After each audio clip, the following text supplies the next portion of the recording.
Dhaggeeffattoota keenya akkam ooltan akkam bultan bakka jirtanitti qilleensarraan nagaan keenya sinaa ga'u.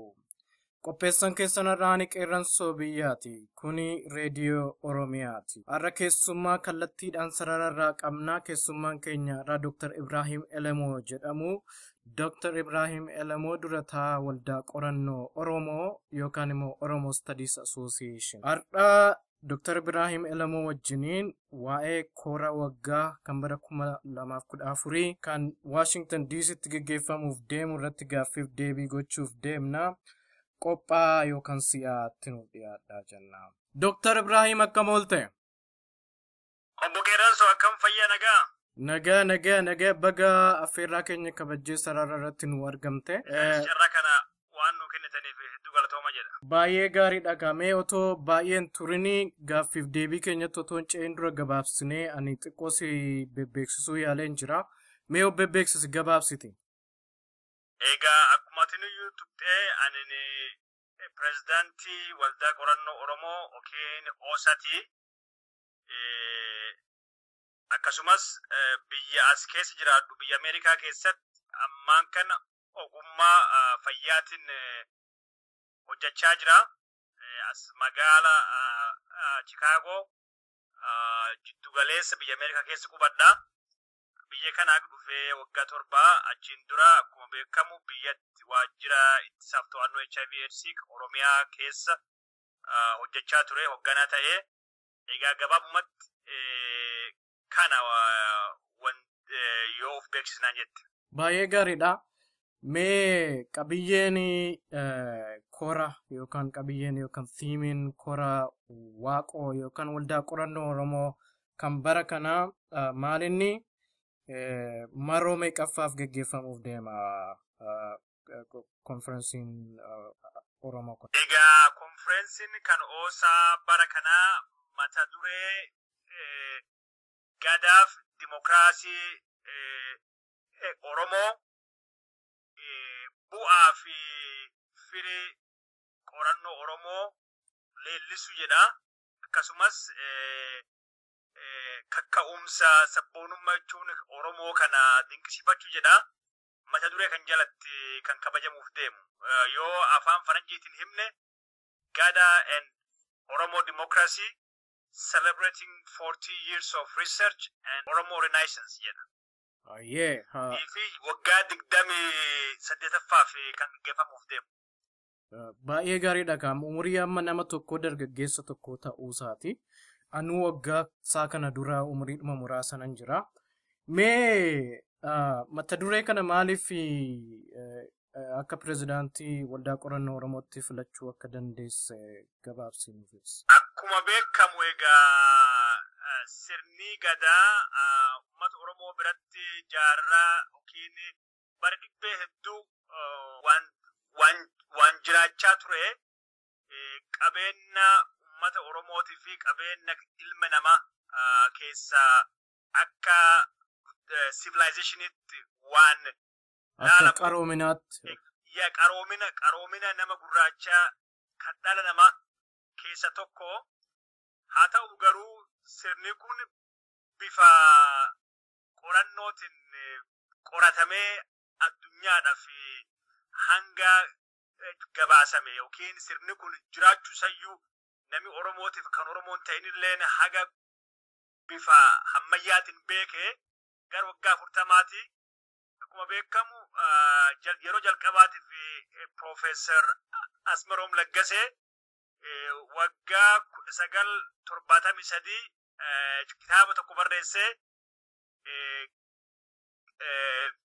Gada a tree approach to a study of an African society. Kitaaba jedhu barreessee ergaa kitaabi kun barreeffame waggaa 40 waldaan kennas egaa biyya Ameerikaa kan keessatti haga dhaabbate hagas waggaa 40 yoo ta'ullee baate bara kana waan qorannoo waldaa jechuun beektota waldaa qorannoo Oromootiin akkasumas beektota addunyaatiin waan sirna gadaa irratti waggaa 40 kana gaggeeffamaa ture. Bu'aa kana leellisuudhaaf bu'aa kana yaadachuudhaaf jenneeti kan mata duree kana jechuun filuu dandeenya. Mee utuma waa'ee mata duree kanaa keessaa fi barbaachisummaa isaa keessaan ba'in dura yeroo baay'ee barreessitoonni Oromoos namoonni tokko tokkos yeroo dubbatanii sirna gadaa, sirna keenyatti, sirna dimokiraasii, sirna dinagdee, sirna aadaa kan ta'e kanatti haa deebinu jedhanii waan adda addaa barreessaas ga'anii jiru waggaa 40 darban keessaa. Sirnooti fakkeenyaaf Oromoon wanti sistemii adda addaa yaadeera. Sooshaalizimii yaaleera, kaapitalizimii yaaleera. Duubatti deebinee of yoo taane rakkoo nu qunname keessaa ba'uu dandeenya jedhanii yaadu namoonni tokko tokko. Mee bifa sanaanii yaadni kee maalinni barbaachisummaan sirna gadaa yeroo kanatti jaarraa kana keessaa promote gochuu yookaan immoo beeksisuu maaliif barbaachisa?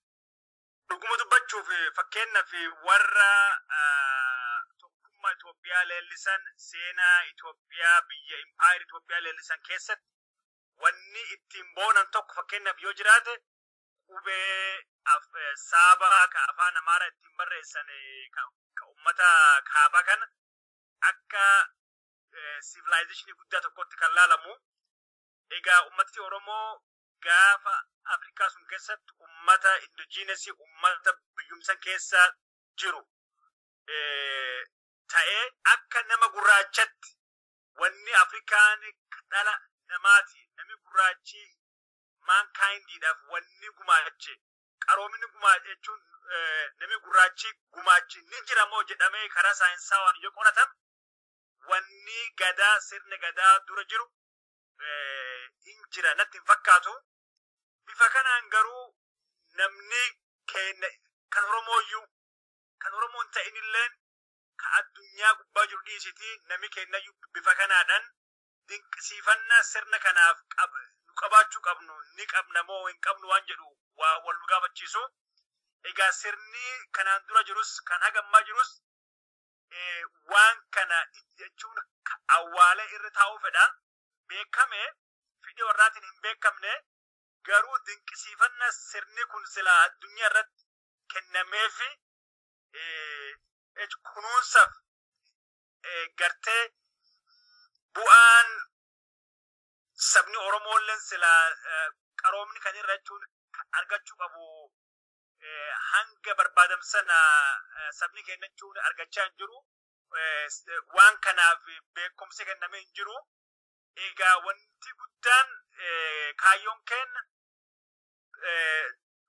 addunyaa irratti sirni kun beekamee kunuunsi godhamee fi akkasumas sirni kun akka hin qancaarre dhiibbaan miidhaan akka jechuun gubbaa hin geenye kunuunsaa godhamuufi qabu akka godhamuuf qaama dhimmi ilaalu marayyuu biratti waan kana beeksisuudha. Egaa kaayyoo kana jiddu galeessi gooneeti kan waggaa kana mata duree kan jalatti konferensi kana qindeessuudhaaf kan deemu. Qaama dhimmi ilaalu jalatti beeksisuuf yeroo jettu qaama akkamiifaa yaadaa jirtu? Amma yeroo kana UNESCO faa yaadaa jirtu galmeessisuuf UNESCO jalatti. Yaa akkuma beektu UNESCOon waa'ee akka heritage yookiin hambaalee ilmi namaa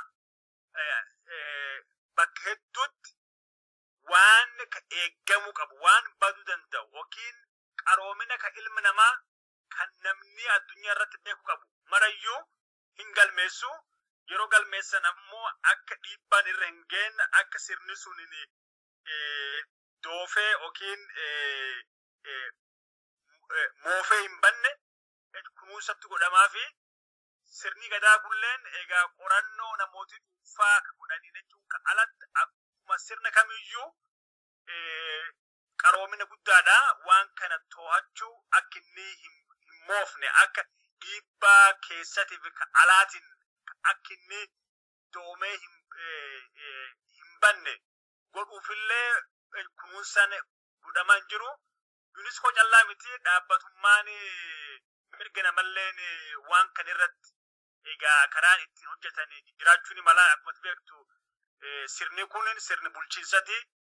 Sirni bulchiinsa kun ammoo yoo dhimma itti ba'an rakkoo hedduu hiikuu danda'a. Rakkoo nagaa uumuu, rakkoo hedduu saba Oromoo amma harka qabu ittiin furuun ni danda'ama.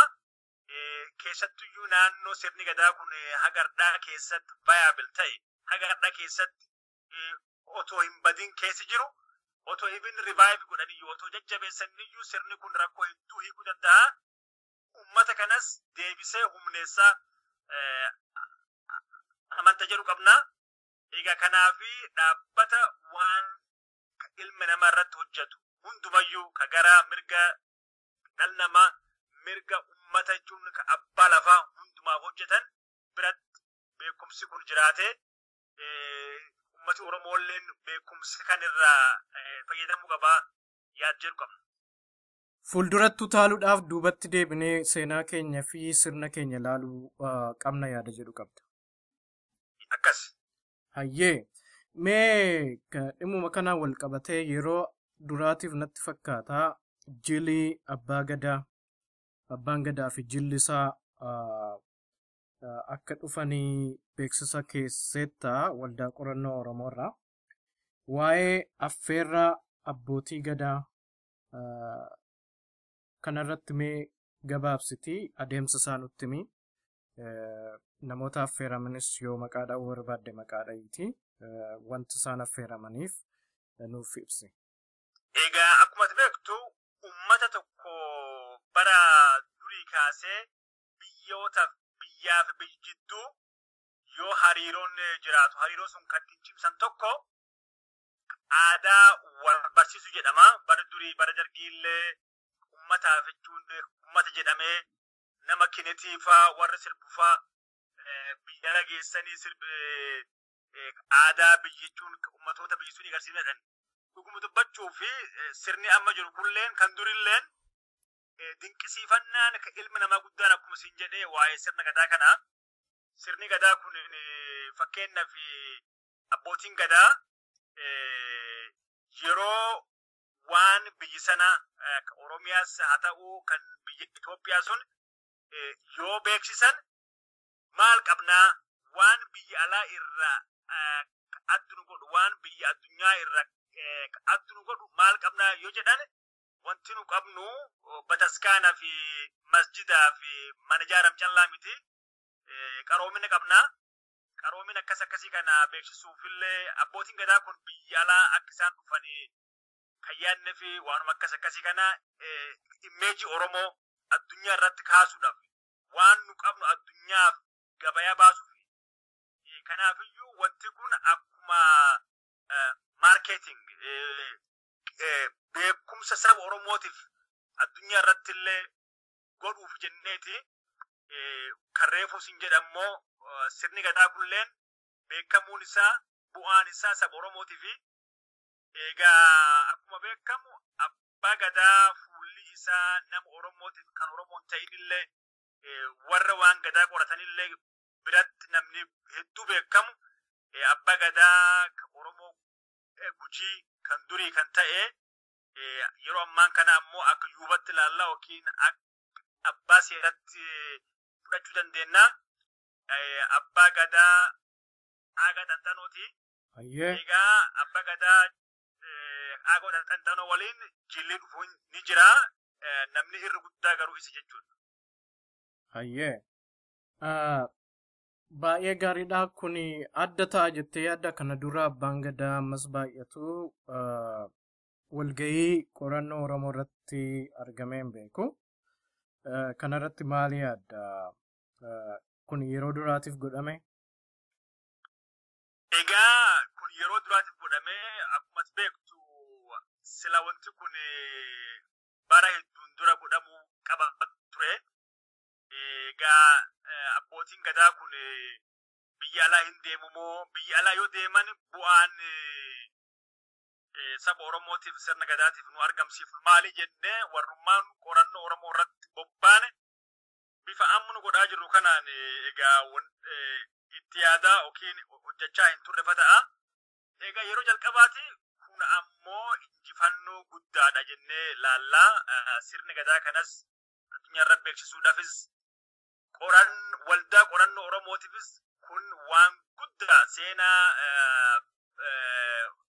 waan gadaa qorachuuf waan gadaa beeksisuu irratti akka boqonnaa tokkotti ilaalamu waan qabu. Abbootiin gadaa egaa biyya ala deemuun yeroo jalqabaaf miti akkuma beektu 2006 abbootiin gadaa sadii abbaa gadaa Tuulamaa, obbo Naggasaan, abbaan gadaa Booranaa, obbo Liiban Jaldeessaa, abbaan gadaa Gujii, obbo Aagaa Xanxanoo biyya Yugaandaa na waliidhaan waan ANC akka deemanii biyya Yugaandaa keessatti hojii hojjetamaa jiru kan ANC hawaasa keessa deemanii akka baratan barnoota sanii irratti hundaa'anii ammoo caasaa sirna gadaa keessatti waan ANC kana akka barsiisan jennee biyya alaa geessinee 7 caalaa biyya alaa deemanii deebi'anii. Kanaafiyyuu abbootiin gadaa biyya alaa deemuun yeroo jalqabaaf miti. Biyya Ameerikaa kan ammoo dhufuuf yeroo jalqabaati. Biyya Ameerikaa kan ammoo dhufanii waldaa qorannoo irratti kabajaa waamamanii yoo dhufan seenaa keessatti yeroo jalqabaati. Kun egaa kabajnu caasaa jechuun sirna gadaatiif qabnu, kabajnu jaarmaa sirna gadaatiif qabnu waan agarsiisu. Egaa uummata Oromoo fuulduratti wanni guddaan ammaan kana sirna gadaa fuuldura jiru caalu hin jiru.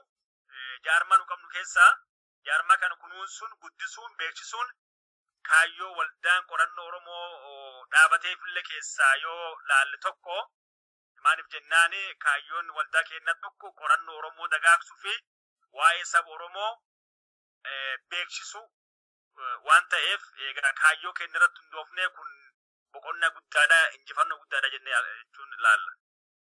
Hayyee qaama gaaffii walgahii waldaa qorannoo Oromoo isattaan otoo hin ce'in dura sirba Abbuush Zallaqaa Jaaljiloo isa jedhu kanaan itti ceena jechuudha. Daqiiqaa muraasaaf nuuf obsi.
Hayyee gaaffiiwwan itti aananitti dabarraa Dr. Ibrahim. Hayyee.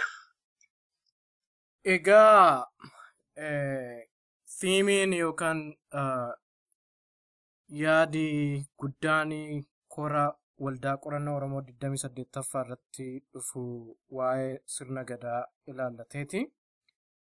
Mata dureewwan biroo jiru sirna gadaatiitti dabalee wanti adda addaa kan dhiyaatan mata duree kamiifaa jira isarraa otoo xinnoo nu haasofte. Egaa otoo mata duree biraatti hin dabrin waan bira dabruun barbaannettu jira waa'ee abbootii gadaa kan ilaalchisee tokkoffaa abbootii gadaa Oromiyaa akkuma beektu godina Booranaa, godina Gujiitii fi Shawaa uummata Tuulamaa biratti akkasumas uummata kan Oromoo akka Gabraa uummata kan Oromoon ta'in illee kan waan sirna gadaa fakkaataa qabu hin jiru akka Geedii Oofaa warri birallee hin jiru. Warra kana uummata Oromoo kan caasaa sirna gadaa qabu fi caasaa jechuun kanaan bulu fiduudhaaf karoorfanne turre abbaa gadaa Booranaa kan Gujii kan Tuulamaa akkuma beektu wanti namni karoorse martuyyuu yeroo gara raawwitti deemanii milkaa'uu dhiisutu jira. Rakkoon adda addaa yeroo affeerraa kenna abbootii gadaa kanaaf hunduma isaaniiyyuu karaa namoota miseensa kenna ta'an biyya Ameerikaa keessa jiranidhaan akkasumas an akka pirezidaantii waldaa qorannoo Oromootti kallattiidhaan abbaa gadaa Booranallee qunnamee ture. Biyya Ameerikaa dhufanii akka waan sirna gadaa kana uummata kenna barsiisan uummata Oromoo biyya ala jiruufi Oromoo jechuun alallee warra jiru warra waa'ee sirna gadaa beeku qaban akka beeksifnu waamicha godheefi ture yeroo hedduu garuu sababa adda addaatiin otoo hin milkaa'in hafnee abbaa gadaa akkasumas kan Tuulamaa kan Gujii kan ammaan kana abbaa gadaa Gujii fakkeenyaaf warra biyya alaa jiran illee waliin mari'annee abbaa gadaa duri kan ture aga tantanoo biyya alaa deemullee waan gadaa kanallee akka gaarii ibsuu danda'u fuula namni Oromoo hedduun beekullee waan ta'eef namoota keenya miseensa keenya ta'anii fi deeggartoota keenya biyya alaa jiran waliidhaan mari'annee kan nuti milkoofne ammaaf abbaa gadaa Gujii kan duri kan ta'ee fi jila isa waliin dhufuuf deemu fuulduraa fi abbootii gadaafanis biyya alaa fiduudhaaf boordiin waldaa qorannoo Oromoo fuulduraaf waan kanarratti kan hojjetu ta'a. Mariin nu qabaachaa turre kan fakkaata. Tokko finnee tokko hin dhiifnu fuulduraaf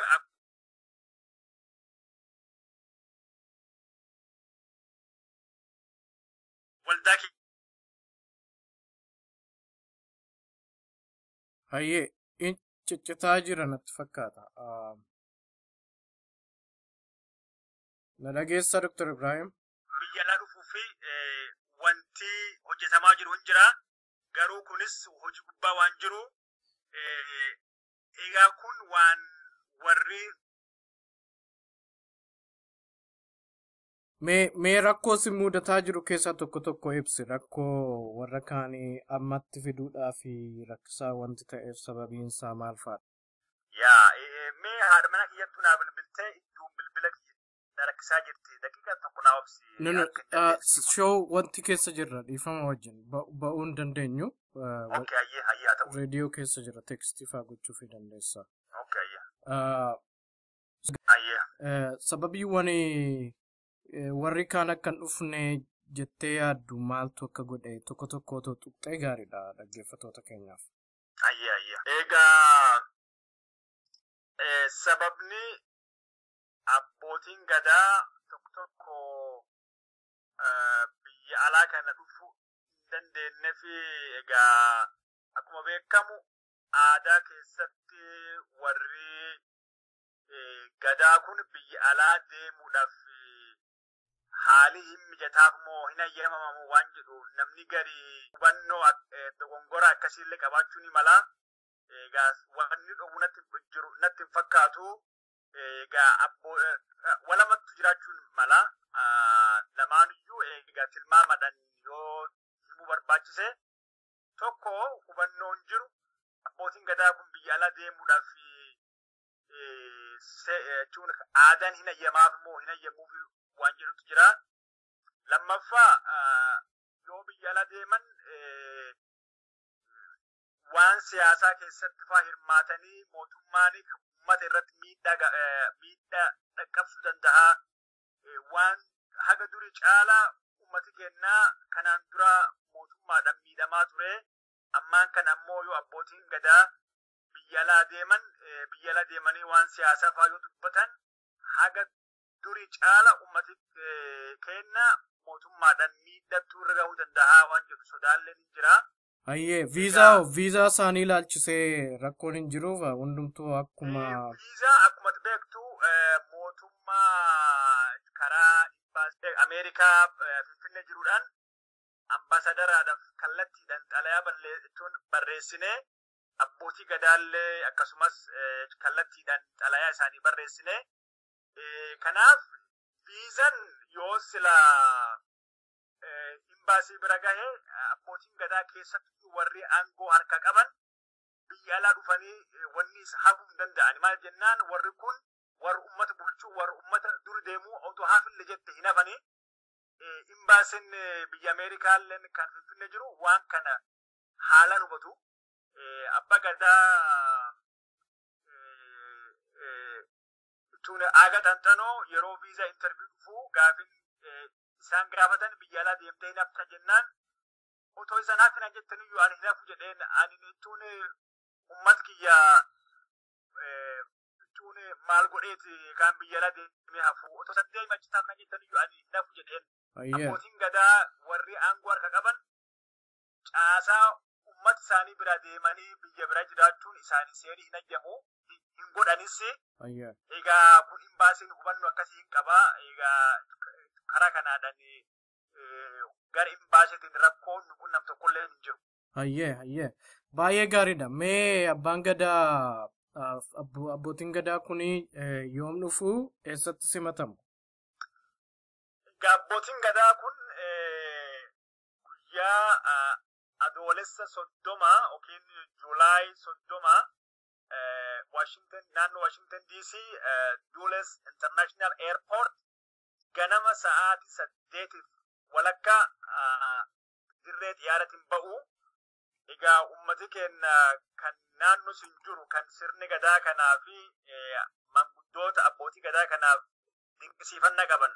Dinqisiifannaa sabni Oromoo gadaadhaaf sirna gadaatiif qabu yeroo itti agarsiifnu ammaan kana egaa nu uummata Oromoo kan naannoo sun qubatu marayyuu xalayaa gara miidiyaa barreessineen uummati keenya bahee dirree xiyyaara irratti hiriiranii akka simannaa oo'aa abbaa gadaatiif godhan kun ammoo miidiyaa biyya alaa miidiyaa addunyaallee dinqisiifannaaf jaalala nu uummati Oromoo sirna kanaaf qabnu agarsiisuudhaaf illee carraan nu qabnu guddaan tokko kana akkuma mootiin biyyi tokko yookiin namni jechuun pirezidaantii biyyi tokko jaalatamaan yoo biyyi tokko dhufu dinqisiifatootii isaa dirree gubbaatti bahanii simatan otoo akkasitti baanee simannee saba Oromootiif bu'aa guddaa buusaa jenna.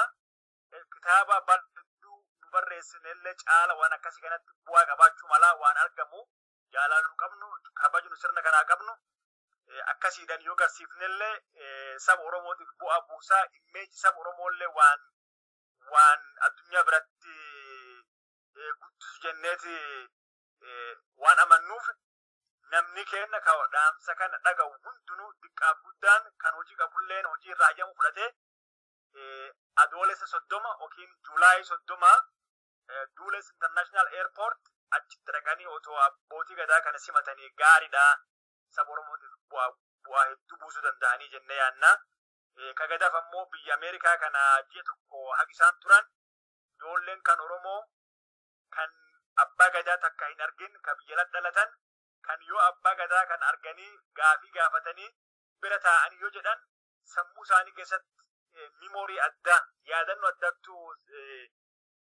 hafaa kun ammoo jaalala saba Oromootiif isaan qaban waan guddisu ta'a dinqisiifannaa jaarma saba Oromoo guddaa kanaafillee qaban ijoollee Oromoo keessatti waan uumuufi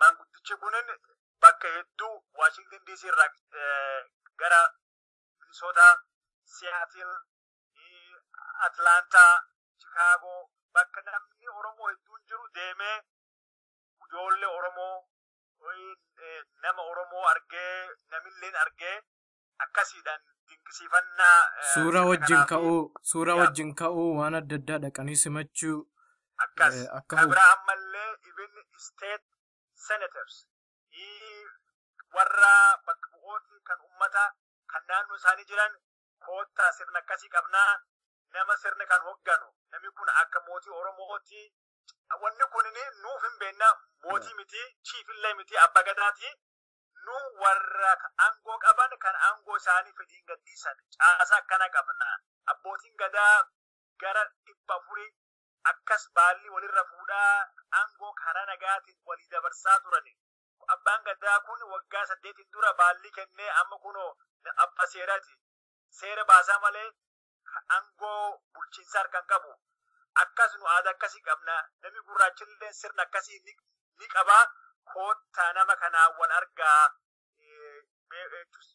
jedhanii naannuma jiraatan namni Oromoo hawaasni Oromoo tokko kan jaarama jiru warra bakka bu'oota isaaniillee affeeranii akkasiidhaan warri biyya lakullee waan akkasii kana dinqisiifachuullee hin barbaadu barachuullee hin fedhanii dimokiraasiin biyya alaa biyya dhihaa west calla keessa akka hin turre gaafa filannoon biyya west keessa hin jirre ummati keenya abbootii gadaa amma yoo fudhatte guyyoo gobbaa abbaa gadaa yoo umuriin 72 akkasina fakkaata abbootii gadaa 72tu baalli walirra fuudhaa turan aangoo karaa nagaatiin walii dabarsaa turan kun ammoo seenaa addunyaa kamiyyuu keessa hin jiru biyya Ameerikaa kanayyuu keessa pirezidaantii 40 hagamtu jira kanaaf 44 yap kun ammoo seenan nama gurraachaa filannoo qabaachuu kun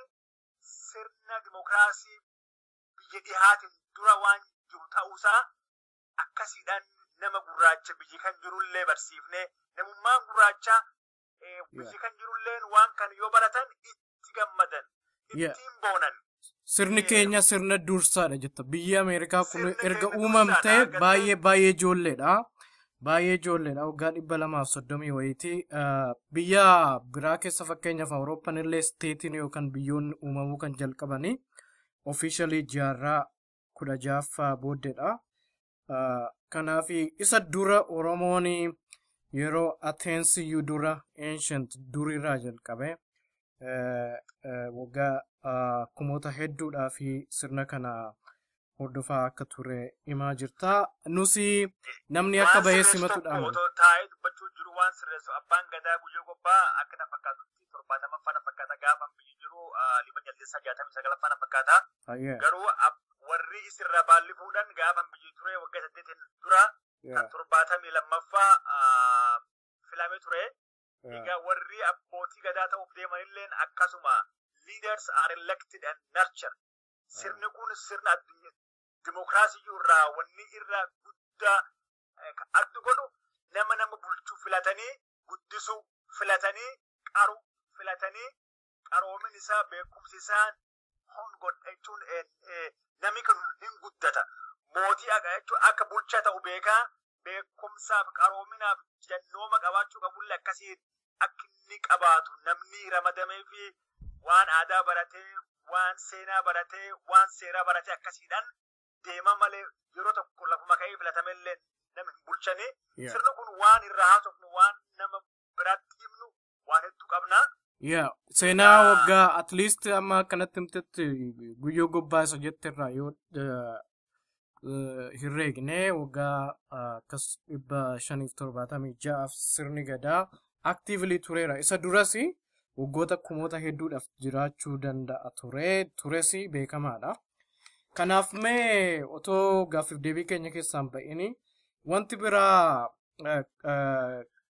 kora waaqoo kanarratti wanti ilaalamu maalinni mata dureewwan biraa dubbattoota ijoo yookaan keynote speakerii affeerte yoo ta'e eenyu faadhaa maalirratti dubbatu isa jedhu irratti mee xinnoo dubbatu. Mata dureen biraa kan nu filanne hegereen siyaasaa Oromoo maal fakkaataa garaagarummaa jiru dhiphisanii waliidhaaf ammoo tumsa godhanii hojjechuu waan jedhu mata duree kan jalatti dhaabbilee siyaasaa kan Oromoo kan walaba ta'an kan biyya keessa karaa nagaatiin yookiin mootummaan beekumsa kenneefi socho'an kan biyya alaa jiran kan biyya galuu fedhan kan ammoo karaa qabsoo hidhannootiin mootummaan kun jijjiiramuu qaba jedhanii warra kan amanan ilaalchi siyaasaa saba Oromoo keessa jiru maal fakkaataa waan jedhu garaagarummaa ammoo jirullee fuulduraaf dhiphisanii akkamiin warri humna jechuun kan Oromooti akkamiin ta'uu danda'anii waan jedhu irratti hin mari'achiifna. Mata dureen guddaan kan biraa fayyaadha. Ayyeemee fayyaa totoon ce'een dura dhaabbilee siyaasaa affeeraman keessaa otoo tokko maqaa nu dhooftee yookaan bakka bu'aa isaanii bakka bu'oota isaanii kan dhufuuf jiranii uummata beeksistee baay'ee gaarii ta'a. Gaariidha.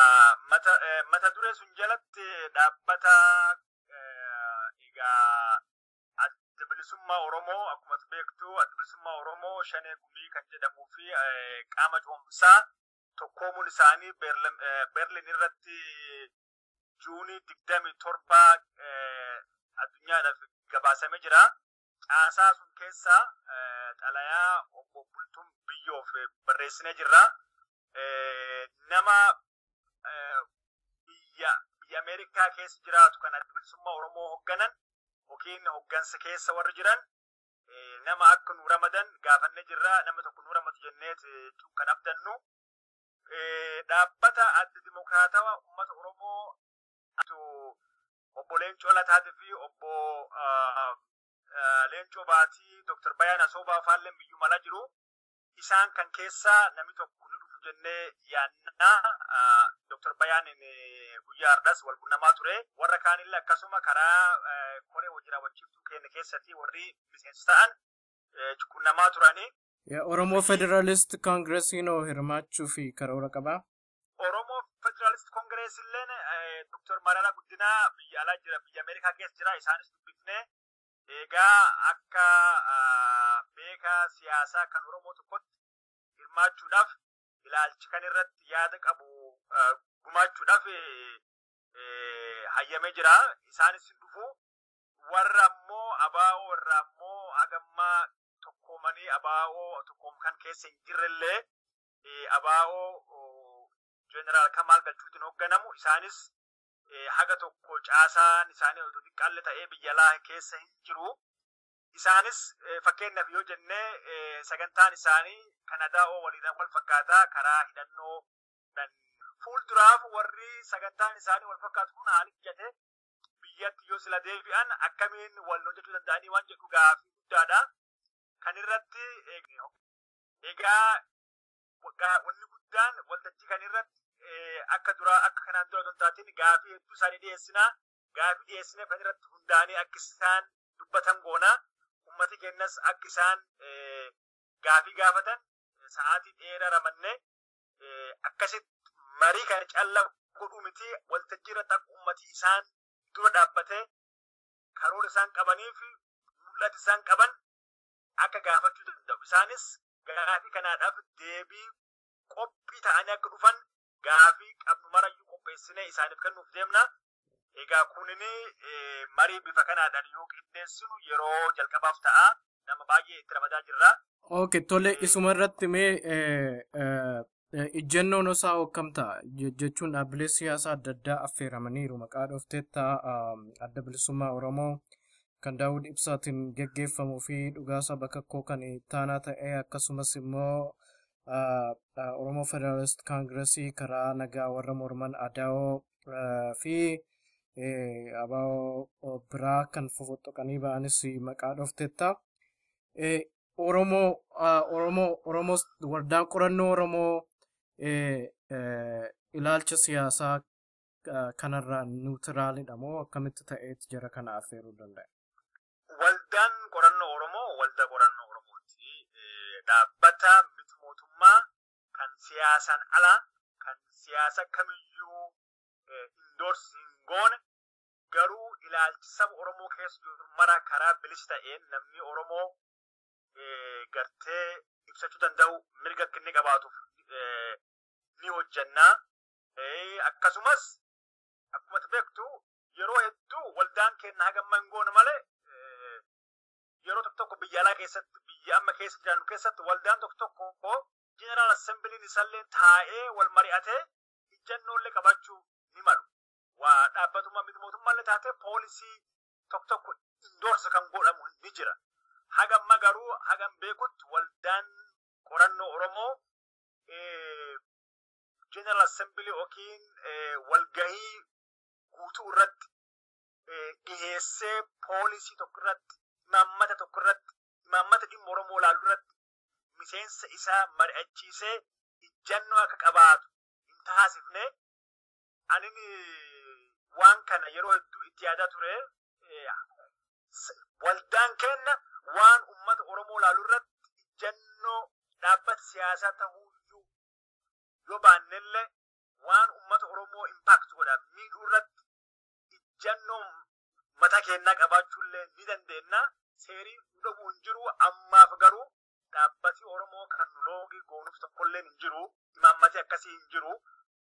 Fuulduraaf garuu warri akka dhaabbata siyaasaatti hin hojjannu dhaabbati siyaasaa kamiyyuu loogii hin goonu.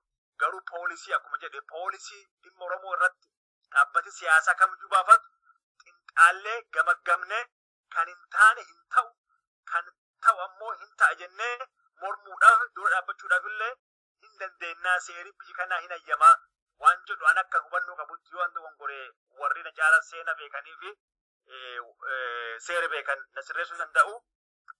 Hagasuma jedhee ammir dabruu fedha kana. Hayyee. Egaa mee waan baay'ee kaasteetta osaanis dhimma kanarraa niwutiraalii yookaan immoo keessaa kamiifiyyuu dhaaba kamiifiyyuu akka loogne himteetta. Advocacy yookaan immoo dhimma mirga uummataatiif falmuu irratti dhaabbilee qorannoos yoo ta'e dhaabni qorannoo tokko qooda fudhachuu qaba inni jedhus jira. Osaan waan akkasii duris hojjeteera. Akkas goones itti fufuu qabna yaada jedhu qabda. Mee ittaansiti gara xumuraatti dhufaa jirra.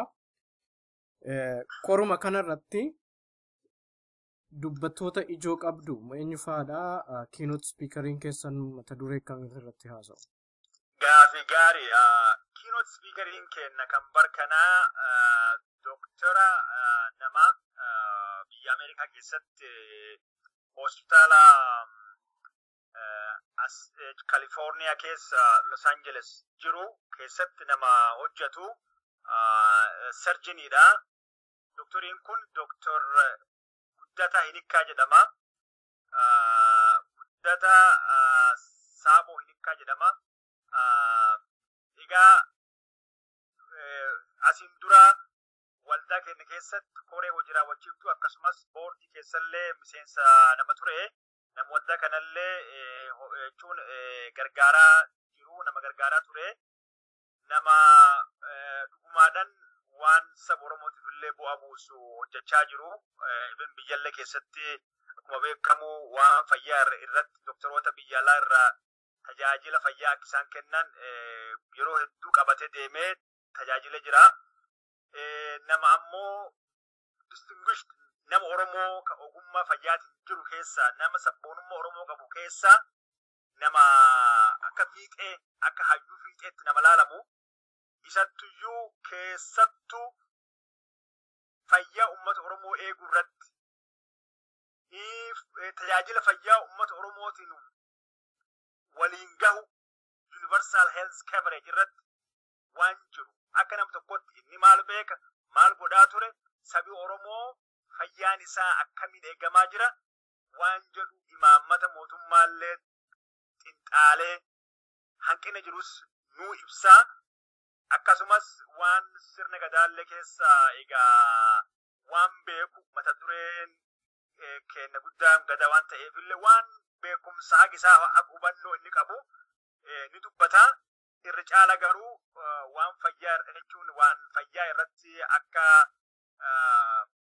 baay'ee xiyyeeffatu natti hime. Doktoroota hedduullee kan isa waliin hojjechaa turan paanalii fayyaa keessatti biyya Kalifoorniyaa irraa qabatee akka dhufu akka waldaa keenya irratti paanalii yookiin marii waan fayyaa keessattuu doktoroota biyya Oromiyaa dhaqanii hojjetaa turan kan tajaajila bilisaa kennaa turan qabatee akka dhufuuf paanalii keessatti akka hirmaatan kan wal dubbanne. Kan biraa Profeesar Asmiroom Leggaseelleen asuma biyya Ameerikaa keessa jiraata. Kitaaba isaa kan waa'ee gadaa irratti barreeffame bifa haarawaadhaan barreessaa jira. Kitaabni kun xumuramee jira waggaa 40 booda jechuudha. Namni kun saba Oromoo biratti nama kabaja guddaa qabu. Isaanis keessummaa kabaja ta'anii ni dhufu. Profeesar Beyyene Pheexroosis ni dhufa. Profeesarooti miseensa waldaa qorannoo Oromoo ta'an seenaaf waan seeraa keessatti qabiyyee lafa land use policy amma land grab waan jedhanillee biyya Oromoo lafa saba Oromoo jechuun kan qotee bula Oromoo saamuu kan irratti keessattuu dargaggoota ammoo karaa miidiyaatiin waan adda addaa barreessan aktiivizimii gara sooshaal miidiyaatiin jiru irratti xiyyeeffatanii warri hojjetan maqaan isaanii tuquun amma yeroo hin qabnu fata'a. Egaa warri waan jenosaayidii irratti qoratan qorannoo bifa hedduudhaan geggeeffame namoota bebbeekamoo ta'an warra kitaaba barreessan kan akka Profeesar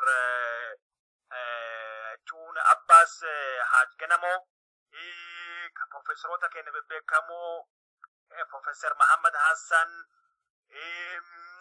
Profeesar Isqaayel, Profeesar Daani'el Abbabaa, Daani'el Ayyaanaa Soorii, Profeesar Gulummaa, Profeesar jechuun hedduu kan maqaa isaanii amma asirratti dhoof jechuun kadhaa'uu hin dandeenye nama gara 30 olittuu waan kan irratti dubbata. Egaa qorannoo xixiqqoo otoo hin dabalatin jechuudha. Warri kun hedduun isaanii ammoo bara kana wanni adda godhu abstract isaanii waan dubbatuuf deeman yeroodhaan nu galchanii qophii ta'uu isaanii waan garsiisu. Konferensiin kun konferensii seenaa waldaa qorannoo Oromoo keessatti konferensii guddaa ta'a jedhamee kan yaadamaa jiru. Galmi guddaalleen galmee lama qophaa'ee jira.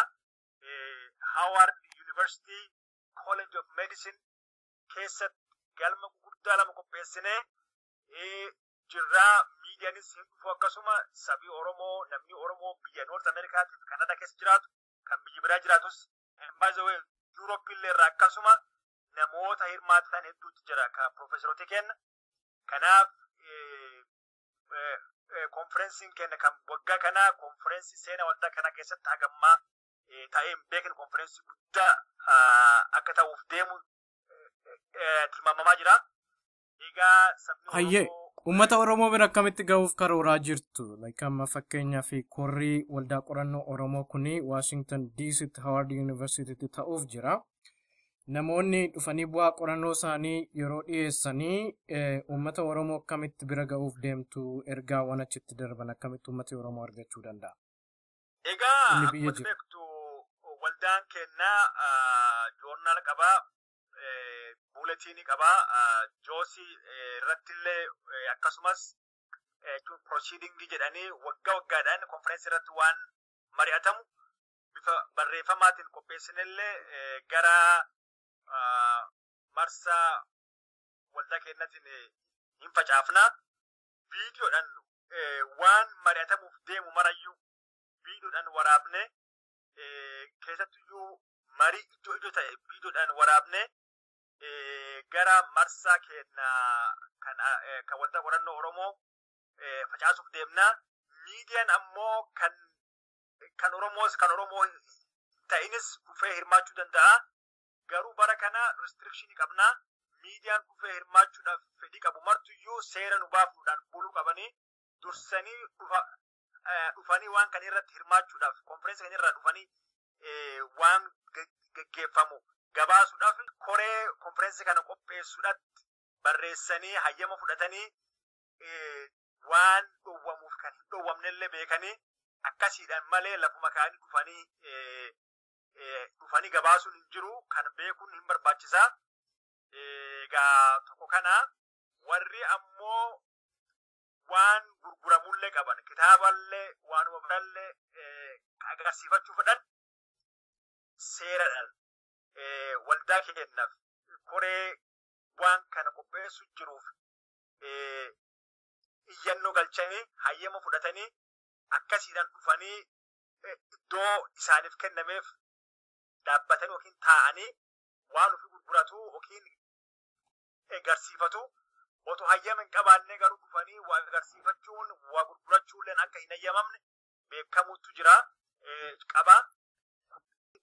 Ayyee dhumarratti yaada qabdu yoo jiraate wadiyaanni amma otoon kaasiin yoo jiraate dhaamsa qabdu yoo qabaatte dhaamiti sagantaa keenya yaadi dhumaa warri waan kana jechuun dhaamsa kana dhageettan marayyuu miseensa waldaa qorannoo Oromoo ta'a.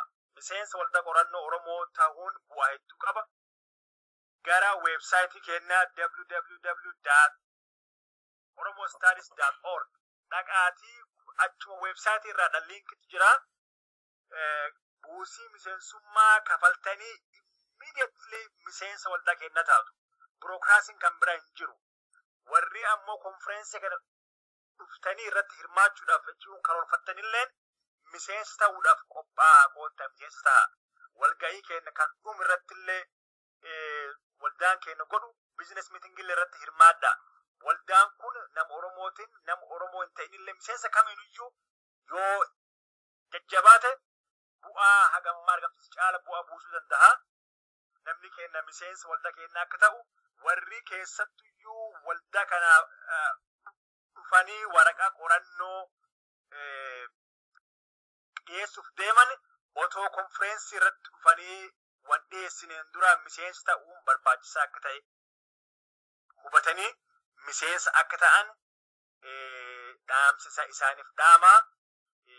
Kanuma jedhee egaa horaa bulaa jedhee nama keenya kan naannoo sun qubatu kan biyya Ameerikaa kaaba keessa jiru karoorfattanii hiriyoota keessanitti himtanii akka konferensii kan irratti hirmaattan isan affeerraa hedduu galatooma jedha. Dhaggeeffattoota keenya gaaffiif deebiin pirezidaantii waldaa qorannoo Oromoo yookaan osaa wajjin goone asuma irratti xumureera. Muuziqaa ce'umsaa sin dhageessisnee sagantaa keenya cufna. Nagaatti Dr. Ibrahim. Nagaatti.